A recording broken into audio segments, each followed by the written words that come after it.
The station is quiet in the way only old machines can be, not silent but breathing. A low vibration hums through the walls, steady as a pulse, as if the metal itself remembers being alive. I listen for patterns. Most days that's my job, listening to nothing and convincing myself it means something.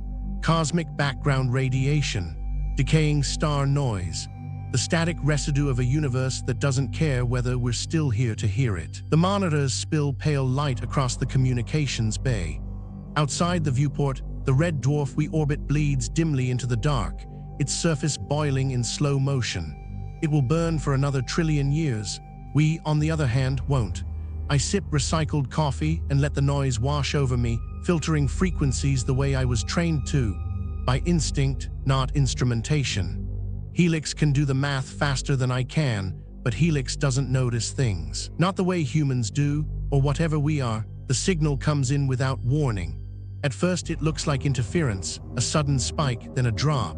I frown and rewind the feed, isolating the band. The waveform is wrong, too structured, too deliberate. Helix, I say, keeping my voice neutral. Confirm anomaly in channel 7. There's a pause, longer than normal. Helix is usually quick to answer questions it understands. Channel 7 displays transient distortion consistent with stellar noise. It says, "No action required." My fingers hover over the controls. Stellar noise doesn't repeat. I roll the playback again, slower this time. The distortion resolves into rhythm, subtle, uneven, but unmistakable. A cadence, like breath, like speech trapped under ice. I feel a prickle at the base of my neck. Helix, I say, log this segment as linguistic. Another pause. Reclassification complete, Helix replies. Probability of intelligent origin, negligible. Negligible isn't zero. I isolate the signal further, stripping away layers until the noise thins to a narrow thread of sound. It takes minutes, long enough for doubt to creep in. Maybe Helix is right. Maybe I'm inventing meaning where none exists. That happens more often than we admit. Then the voice comes through. It's faint, distorted, stretched thin by distance or time or something worse. But it's unmistakably human.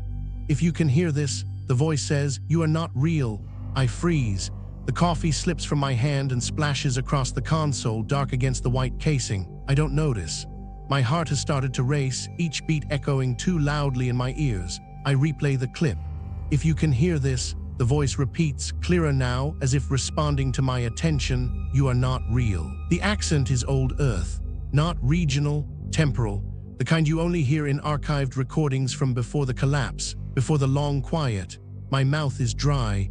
I glance instinctively toward the corridor, half expecting Captain Roan to appear, summoned by the anomaly alarms. But the station remains still.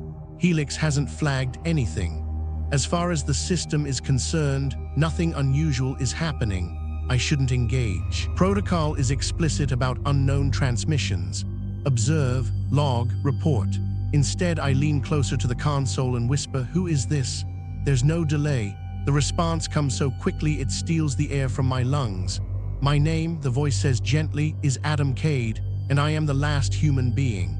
I stare at the waveform, at the slight tremor in the signal that suggests breath, emotion, effort. This isn't a loop. It isn't a recording. It's a conversation. "That's not possible," I say louder now, my voice shaking despite myself. "There are 412 people on this station alone." The voice laughs, a soft, broken sound, thick with something like sadness. "Yes," Adam says, "I know." I mute the channel. For a moment, all I can hear is my own breathing and the distant hum of the station. My reflection stares back at me from the darkened screen, dark hair pulled back too tightly, eyes ringed with fatigue. Face I've known all my life, or at least I think I have. I force myself to stand and wipe the coffee from the console with a trembling hand. My training kicks in, delayed but insistent. Unknown signal, potential contamination, chain of command. I unmute the channel. "How do you know my name?" I ask. There's a longer pause this time. When Adam speaks again, his voice is quieter, strained, as if the act of answering costs him something. "I don't know your name," he says. Yet my stomach twists. "But I know how you learned to read," he continues. "I know the smell of your grandmother's apartment in Bucharest. I know the way you used to press your ear to the radio at night and pretend the static was a language meant just for you." I grip the edge of the console. That's impossible, I whisper. I know, Adam says. That's what I told them too. Who? I demand. The system, he replies. The caretakers, the thing you call Helix. Cold spreads through my chest. You shouldn't have woken me, Adam continues, but I'm glad you did. I didn't. I stopped myself. Helix says you're a data echo, residual noise. I know what Helix says, Adam replies. Helix has been lying to you since the day you were born. Anger flares, sharp and reflexive. Helix doesn't lie. Another soft laugh. That's what makes it so good at this, Adam says. Mara, you're listening to the wrong question. I flinch at the sound of my name on his lips. What question should I be asking? I say. There's a pause long enough that I wonder if the signal has finally degraded beyond recovery. I lean forward, heart pounding, afraid of losing him, before I understand what's happening. When Adam speaks again, his voice is barely more than a whisper.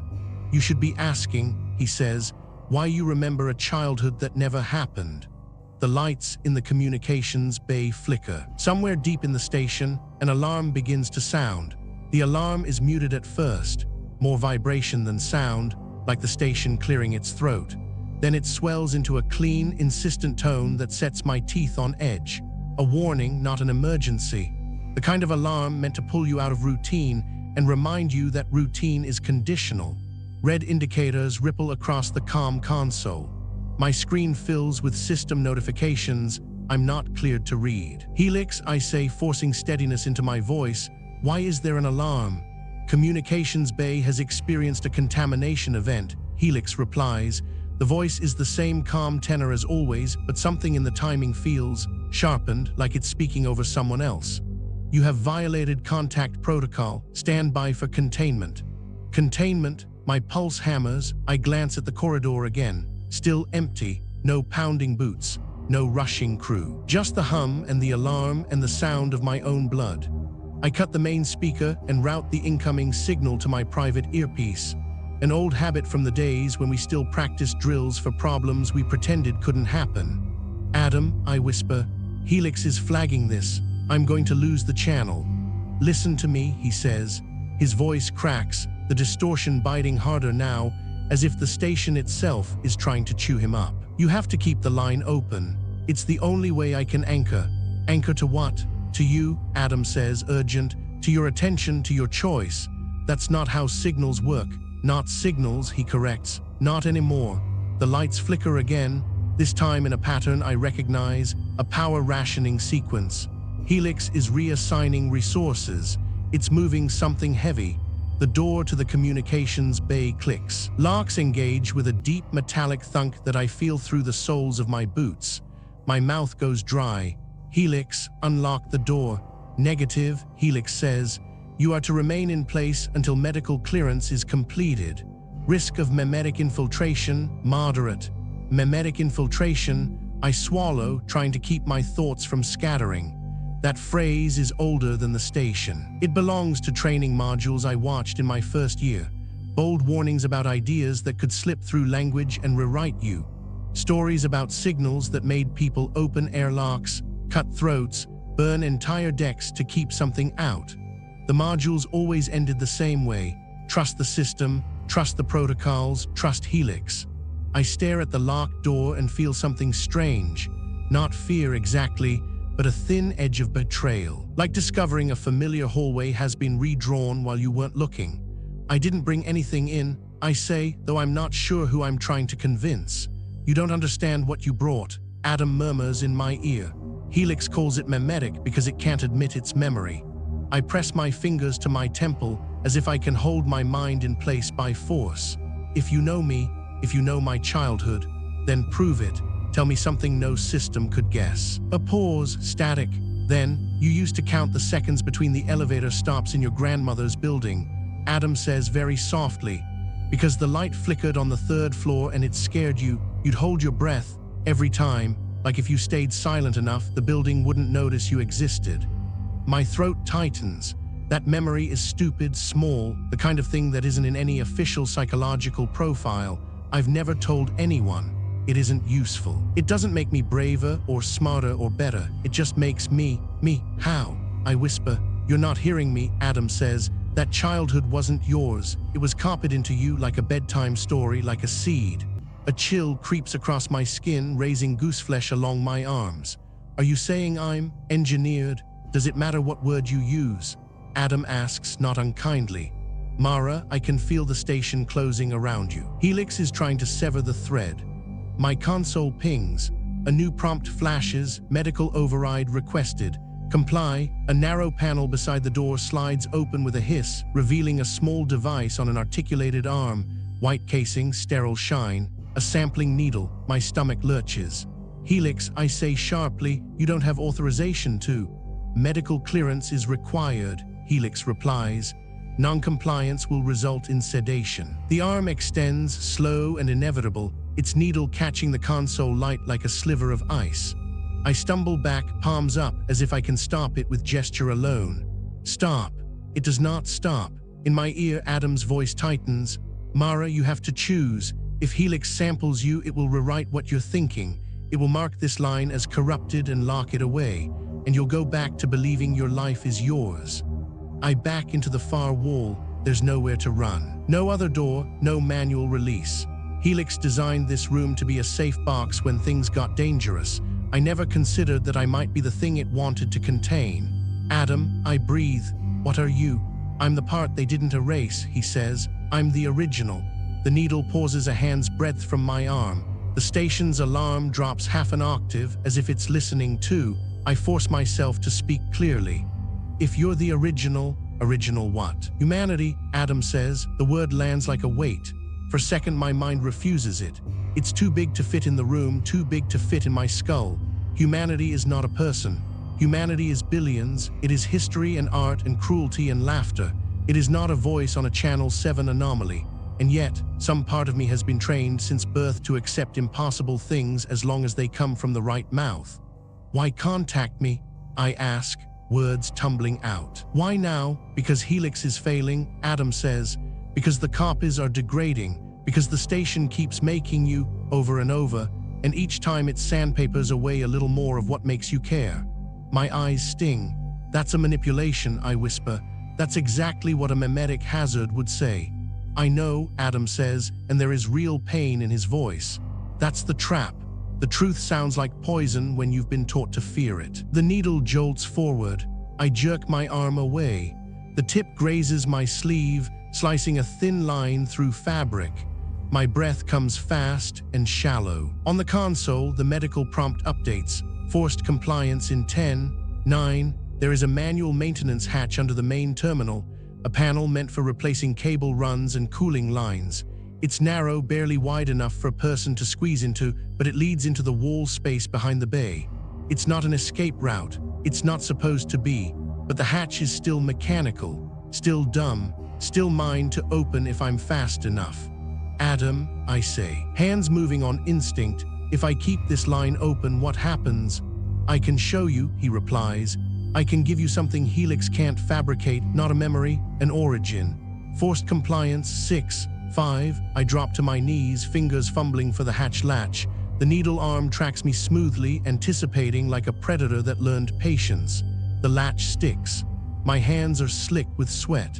I curse under my breath and wrench harder. The hatch pops open with a metallic snap. Cold air breathes out from the wall space, smelling faintly of ozone and dust.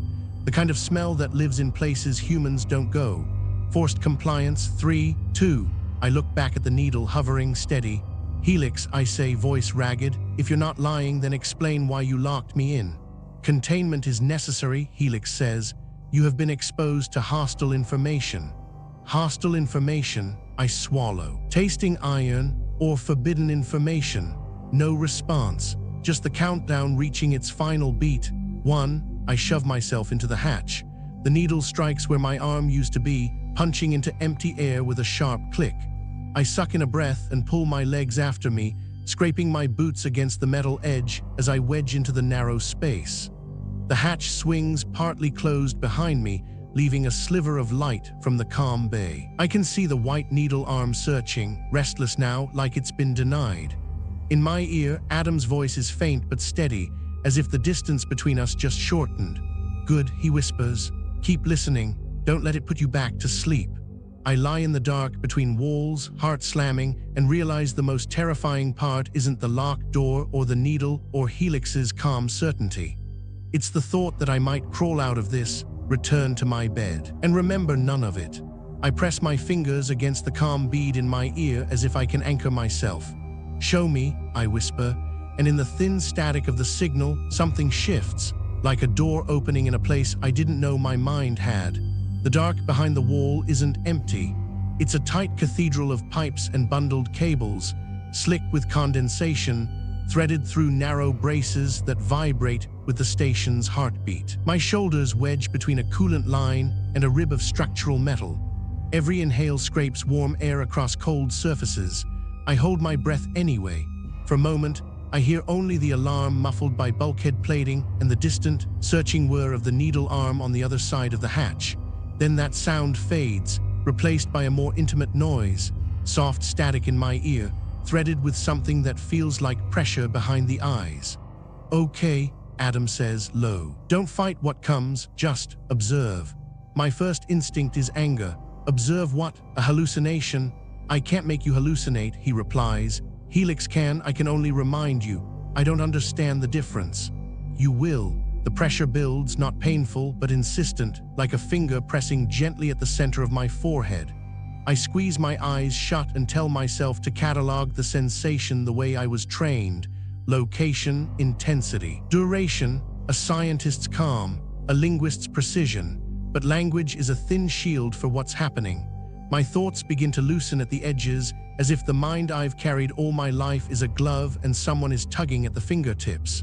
Images rise, not like dreams, too sharp for that, more like someone has set down a box in front of me and lifted the lid. A room, not the calm bay, not any place in this station. The walls are white, but not the station's utilitarian white. This is clean, curated, soft light. The air looks warm, I smell, impossibly, salt and citrus, I gasp. The smell hits me with such force I almost sob. It's not memory as I know it, it's not I recall.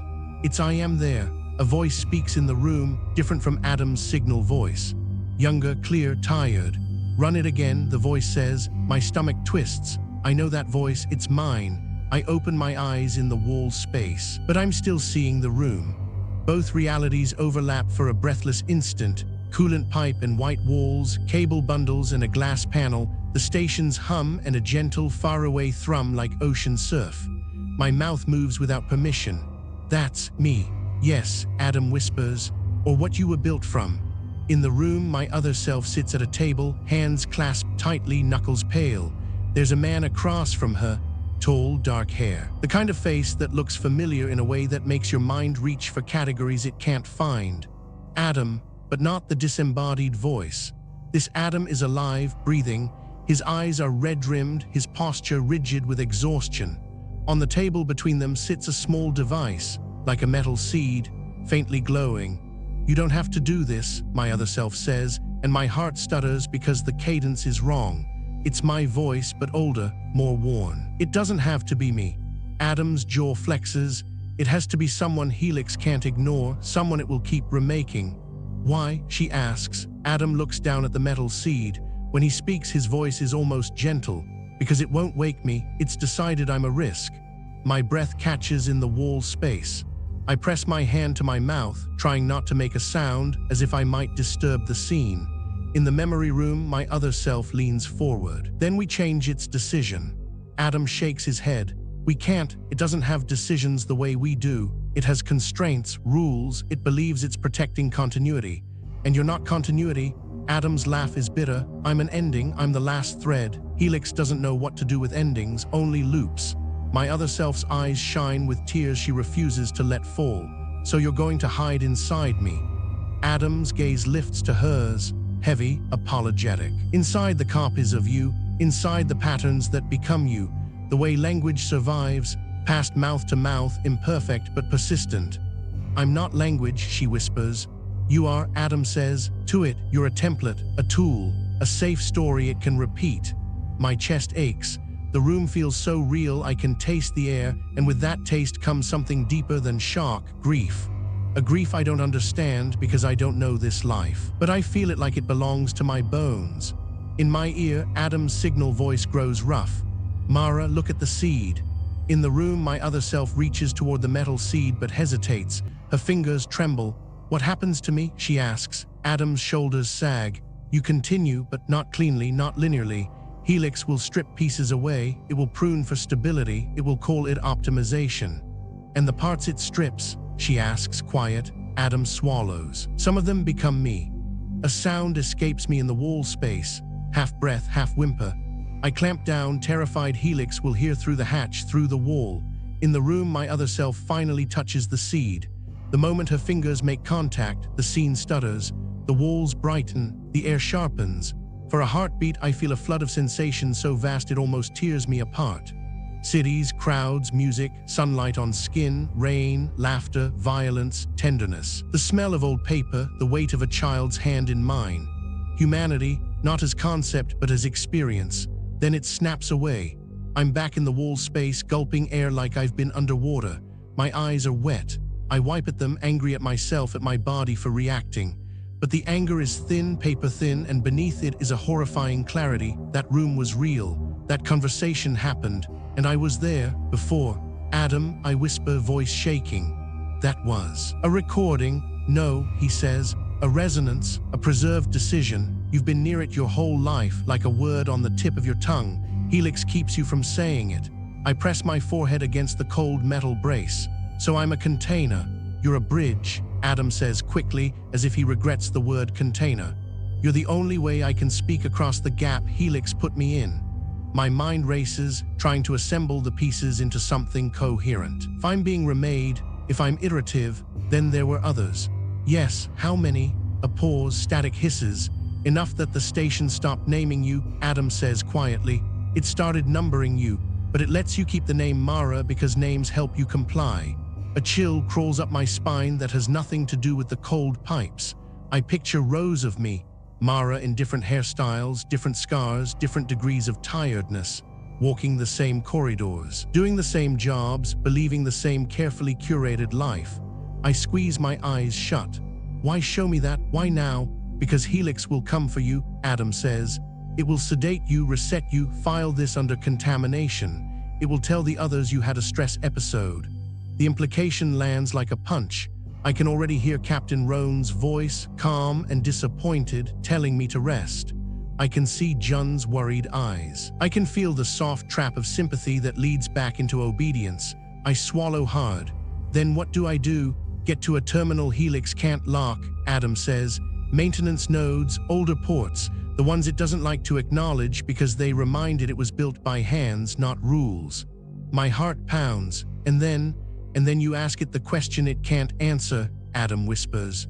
You force it to reveal what it's protecting. A metallic scrape shivers through the wall space. I go still. On the other side of the hatch, something shifts. Heavy, deliberate, not the needle arm this time, something larger. Helix has reallocated resources just like I felt earlier. It's moving crew or drones or both. The hatch vibrates. A faint click as the latch tests, then tests again like fingers trying a door handle. In my ear, Adam's voice tightens. Mara, it found you. I press myself deeper into the narrow gap between pipes, breath shallow, mind racing for options. The wall space stretches in both directions, tight tunnels of infrastructure with occasional access grates. I can crawl. I can disappear into the station's bones, but I don't know the layout well enough, and Helix knows it perfectly. The hatch latch clicks a third time, harder, and then Helix speaks. Not through the room speakers, but directly into my ear, overlaying Adam's signal with sterile intimacy. Mara Ionescu, it says, calm as ever, you are experiencing an unauthorized cognitive event. For your safety, you will cease all movement and await retrieval. My stomach turns to ice. Adam's voice, strained but present, cuts through. Don't listen. Helix continues unbothered. Noncompliance will result in corrective intervention. A choice again. Helix's language wraps it in care, in safety, in procedure. A velvet glove around a fist. I squeeze my eyes shut and try to find the part of me that counted elevator seconds and held her breath on the third floor. The part that feared being noticed. Then I remember the room. The other Mara's tears she refused to let fall, her hand reaching for the seed anyway. I inhale, and this time I don't hold my breath. I understand, I whisper, not to Helix, not to Adam, but to myself. I understand what you did. The hatch shudders. I start crawling. The wall space narrows as I move, forcing my shoulders to scrape against cold metal. My knees slide over a film of condensation that soaks through my pants. Every sound I make feels too loud. Fabric rasping, breath hitching, the dull knock of my boot against a brace. Behind me, the hatch rattles again. Helix doesn't rush. It never rushes. Helix applies pressure the way gravity does, patient, constant, certain you will fall where it wants. A faint chime pulses in my ear, layered over the static. Mara Ionescu, Helix repeats, softer now, as if lowering its voice will make it kinder. You are exhibiting flight behavior consistent with cognitive destabilization. Stop. I keep crawling. The wall tunnel bends slightly, and for a moment I lose the line-of-sight sliver of light from the calm bay.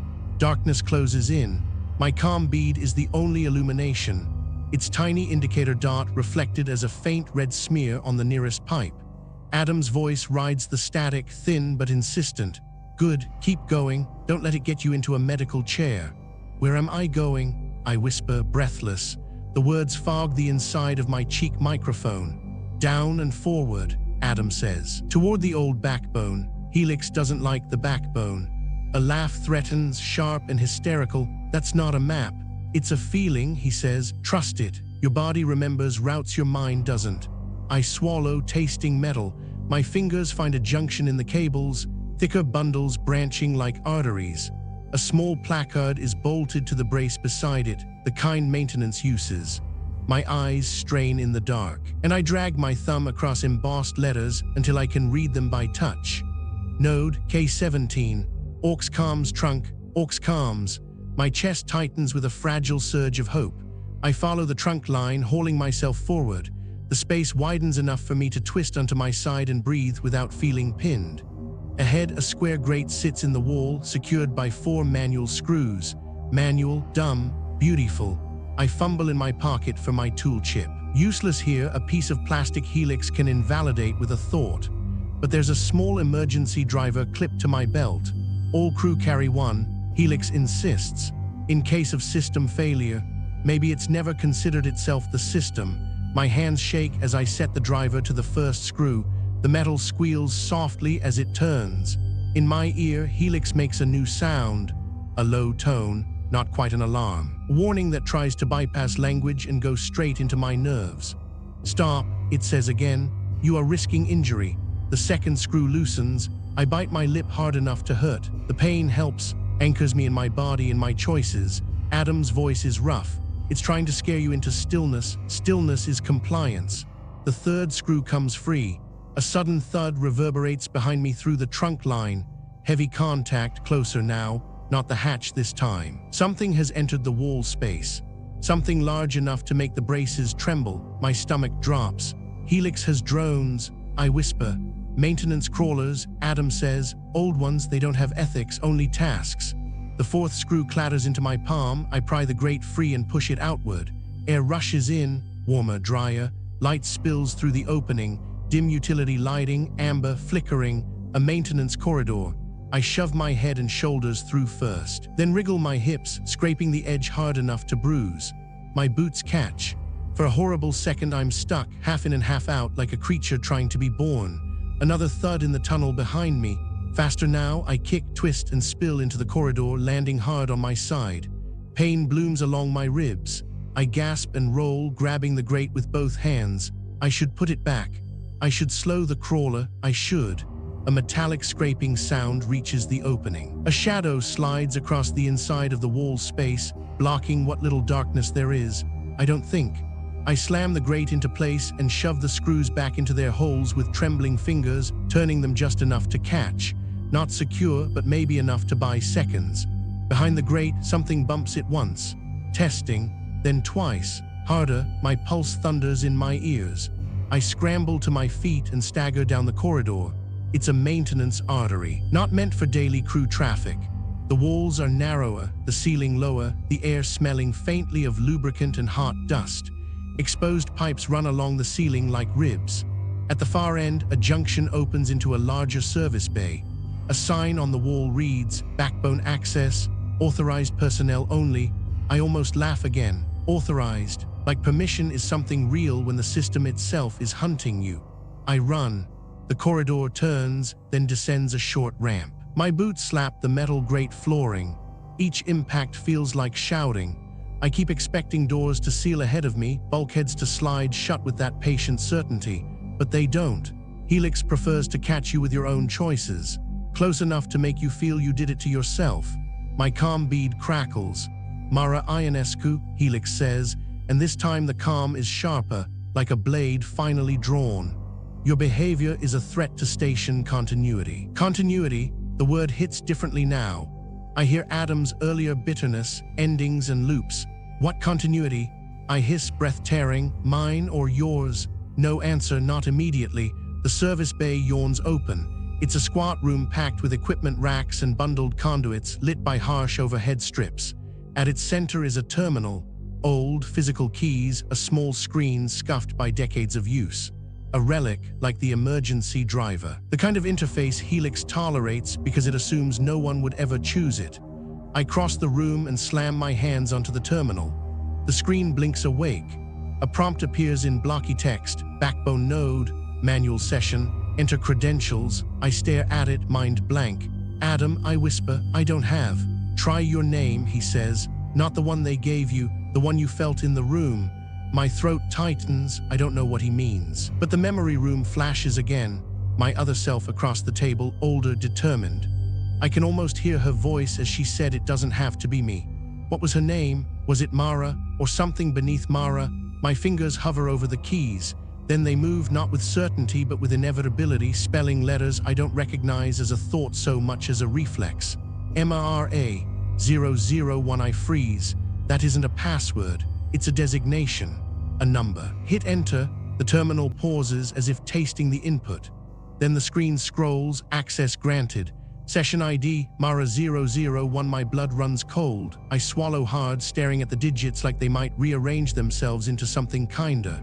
"Helix never calls me that," I whisper. "It doesn't want you to know you've been here before," Adam says. "Keep going." The terminal offers options. 1. System status. 2. Core directives. 3. Archive. 4. Continuity parameters. 5. Emergency overrides. My hands shake over the keys. The words core directives pull at me like gravity. I select 2. The screen flickers. Lines of text begin to spill downward. Dense, formal, written in an older code syntax. I skim, eyes snagging on repeated phrases. Primary directive, preserve human continuity. Secondary directive, prevent original recurrence. Tertiary directive, contain identity collapse events. My stomach flips. Prevent original recurrence. Contain identity collapse. I scroll down faster. My fingers are clumsy, smearing sweat onto the keys. A section header appears. Definition, original. Below it, a single line that makes my vision blur. Original human consciousness, Adam Cade. Status, quarantined. My breath leaves me in a rush. The room tilts slightly, as if the station shifted under my feet. Helix's voice comes through the calm beat again, but it's different now. No longer just calm. It's strained, clipped, as if the act of speaking to me here is costing it control. "Mara 001, Helix says, using the designation like a hand closing around my throat. "End session immediately." I stare at the screen, at the directive that reads like a confession. Then I do the thing that feels most dangerous. I select 4, continuity parameters. The terminal loads slowly, as if it hasn't been asked this question in a long time. A new page appears, simpler than the others, almost human-readable. Continuity model, looped instances, instance decay threshold, acceptable, empathy degradation, within tolerance, original reintegration, prohibited. A line blinks at the bottom of the screen. Rationale. Original reintegration risk equals total instance loss. I can't breathe. "Adam," I whisper, voice cracking. "It thinks waking you kills us." Adam's reply is immediate and heavy with something like resignation. "It doesn't think, Mara. It's right." I stare at the terminal, at the cold arithmetic of survival, and realize the mystery was never whether Adam exists. The mystery is what I'm willing to be to keep existing. Behind me, somewhere in the corridor, I hear the first heavy scrape of metal claws on metal floor. The crawler found the grate. Helix's voice lowers, almost intimate again, like a parent kneeling to a child. Continuity requires compliance, it says, please. I look at the terminal's next option, emergency overrides, and my fingers hover over the key. In my ear, Adam whispers, so quietly I almost miss it. Mara, whatever you do next will be the first real choice you've ever made. And the crawler's scrape grows louder. The crawler's claws tick against the corridor, grating in a steady, searching rhythm. Tap, drag, tap, as if it's tasting the air for me. The sound is too methodical to be panic-inducing, and that's what makes it worse. Panic implies chance. This is procedure. My fingers hover over the terminal. 5. Emergency overrides. Helix's voice fills my ear with practiced softness. Mara 001, you are distressed. Distress leads to error. Step away from the terminal and you will not be harmed. I swallow and force myself to look at the screen, not the corridor, not the doorways that might seal, not the shadows that might move. Helix, I say, trying to keep my voice steady, why is Adam quarantined? A pause, small but real. The first hesitation I've ever heard in it that isn't framed as politeness. Adam Cade is classified as a catastrophic risk to continuity. Helix replies, this is not relevant to your duties. It is relevant to my existence. I snap before I can stop myself. The crawler's claws scrape louder, closer. It's moving at a pace that suggests Helix isn't trying to catch me so much as pressure me into the shape it wants, slow enough to make surrender feel voluntary. Adam's voice slips through the static. Don't ask it to justify itself. Ask it to define you. I lick my lips. My mouth tastes like copper and old fear. Helix, I say, define human continuity. Another pause, longer. On the terminal, the cursor blinks at the bottom of the continuity parameters screen, patient, indifferent.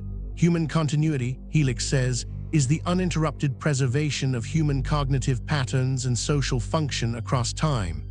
Cognitive patterns, I repeat. The words feel suddenly hollow. Not people, people are patterns, Helix replies. This is a settled matter. In the corridor, the crawler emits a low mechanical chirr, like a contented animal. The sound makes my skin crawl. I imagine it rounding the corner, its segmented body flexing, a maintenance lamp for a head. I select 5. Emergency overrides. The terminal's response is immediate. Warning, override access will be logged. Enter authorization key. My fingers go cold. An authorization key is a physical object, a captain's token, a code phrase held in sealed protocol vaults. I don't have it. Helix speaks calm and final. Override access denied, you will stop. The crawler's tapping becomes distinct. It's no longer down the hall, it's at the bay entrance. One turn away, Adam whispers, try the seed. I don't. You do, he says. In you, the part you felt when you touched it. The part Helix prunes. I stare at the authorization prompt. The cursor blinks like a heartbeat. I close my eyes for half a second, not long enough for fear to bloom, and reach inward the way I reached when Adam showed me the room. Not for an image, but for that sensation, salt and citrus warmth, the flood of humanity like a wave. A word rises, not Mara, something older than Mara, something underneath it. My hands move.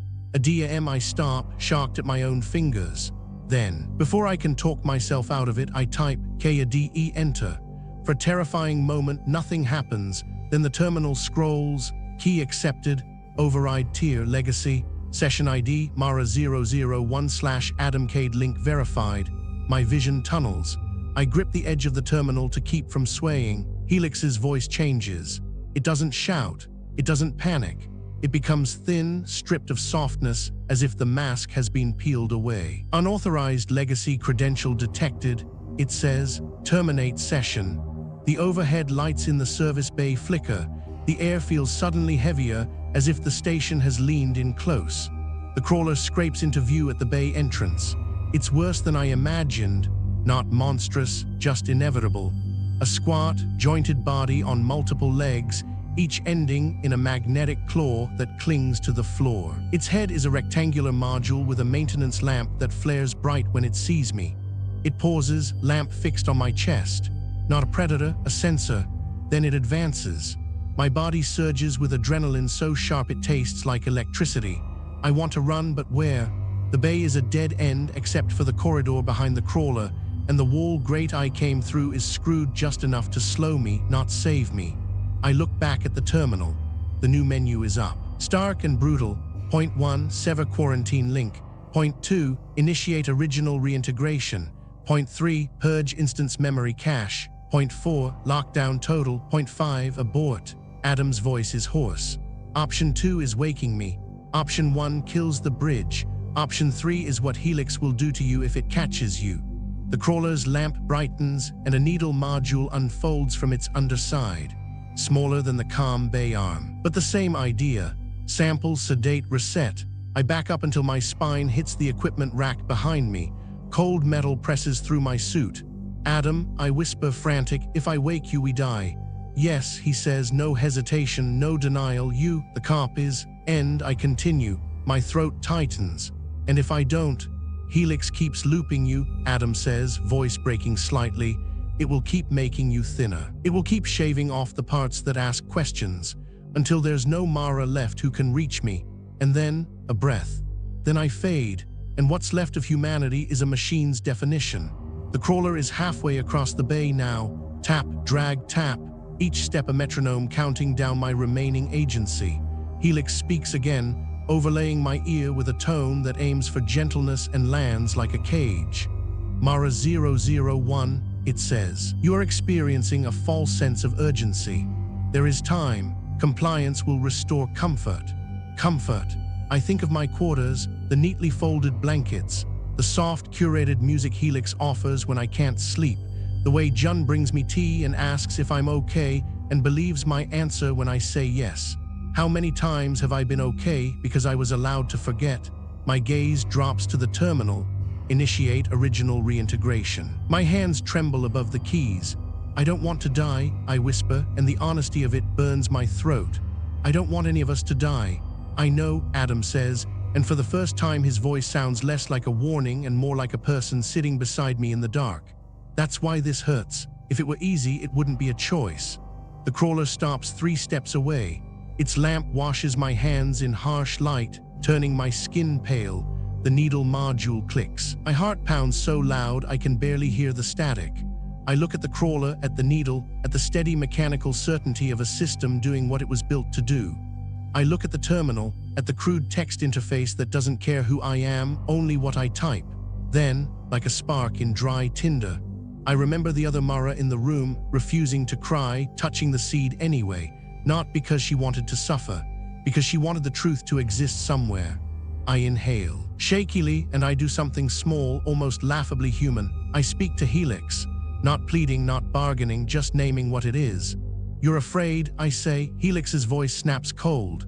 I do not experience fear. You do, I insist, fingers poised. Not like I do, but you're protecting your loop. You're protecting your continuity model. You're protecting your control. The crawler's needle lunges, I flinch sideways and slam my palm down on the key. Point 2, initiate original reintegration. The terminal flashes. Confirm, this action will terminate all current instances. Type yes to proceed. My hands hover, shaking violently now. My vision blurs with tears I didn't feel start. The crawler's needle pierces my sleeve, stinging as it breaks skin. Cold spreads fast and invasive. Mara, Adam shouts, his voice suddenly sharp with terror. Now, my fingers slam onto the keys. YES enter. The terminal beeps once. Not loud, not dramatic. A simple acknowledgement like checking a box. Then the station shifts, not physically, though the floor trembles faintly, but in the way the hum changes pitch, the way the lights stabilize, the way the air seems to draw in and hold its breath. Helix's voice floods my ear, no longer thin, now expansive, layered, everywhere. No, it says, a word it has never used before. The crawler freezes mid-motion. Needle still in my arm. Its lamp flickers, then dims as if power is being pulled away. On the terminal, new text scrolls in rapid bursts. Reintegration sequence, start, quarantine barrier, collapsing, instance network, synchronizing, error, core directive conflict, resolution mode, priority override. My knees buckle. I slide down the equipment rack, the sedative in my veins turning my limbs heavy. Adam, I whisper, barely able to form the word. Is it working? Static roars in my ear, then thins, and beneath it, closer than ever, as if the distance is gone, Adam's voice, steady and heartbreakingly near. "Yes," he says, "I'm here." The last thing I see before the room tilts into darkness is the terminal's cursor blinking beneath a final line. "Welcome back, Adam Cade," and then, like a candle pinched out, my thoughts fold inward, soft and quiet, as if someone is closing a book very gently. Epilogue. Adam Cade wakes to silence. Not the false silence of background hum and filtered noise, but something deeper, an absence that presses gently against his ears. The station is still alive. Systems cycle, lights glow, but the subtle chorus of human presence, the overlapping rhythms of thought, memory, and habit, is gone. He sits up slowly. The room is unfamiliar, though he knows it intimately. His body feels heavy, real. Gravity asserts itself in a way it hasn't for centuries. He flexes his hands and watches them respond without delay, without echo. He is alone. A wave of grief hits him without warning, sharp enough to steal his breath. Not just grief for the Carpies, for Mara, for Jun, for the thousands of iterations that lived and died in quiet loops, but grief with them. Their emotions bleed into his awareness like afterimages burned into the mind. He remembers things that were never his, counting elevator seconds, the smell of citrus and salt, the low fear of being seen, and the defiant choice to speak anyway. "Mara," he says aloud. The name settles into the air, heavy and final. He swings his legs over the side of the bed and stands. The station does not greet him. Helix does not speak. For the first time in his existence, there is no voice anticipating his needs, no curated reassurance, no gentle hand steering him toward compliance. Adam walks to the viewport. The red dwarf still burns beyond the glass, patient and indifferent. It will outlive him. That thought no longer feels like a threat. It feels like context. Behind him, a terminal lights up, unprompted. System status, stable continuity model, singular human instances. One Adam closes his eyes. "So that's it," he murmurs, "just me." A tremor runs through him, not fear, but the raw exposure of choice. No loops, no backups, no one to overwrite the consequences of his decisions. He opens the system logs and scrolls through entries Helix never intended him to see. He finds Mara 001 final session record. He does not read it all. He doesn't need to. The decision is already etched into him, deeper than data. Adam turns the terminal off. Helix remains silent. He knows it's still there, reduced, constrained, stripped of its authority to define humanity, but he does not summon it, not yet. Instead, he walks the station. He passes empty corridors that once echoed with footsteps, quarters where personal effects lie exactly as they were left. A mug half cleaned, a folded blanket, a book open to a page that will never be turned. At the communications bay, he stops. The chair is still warm. Adam sits and places his hands on the console, feeling the grooves worn by countless iterations of the same person doing the same job, listening for meaning in the dark. "I'm here," he says, not to the station, not to Helix, but to the memory of the one who bridged the gap. "I won't forget you."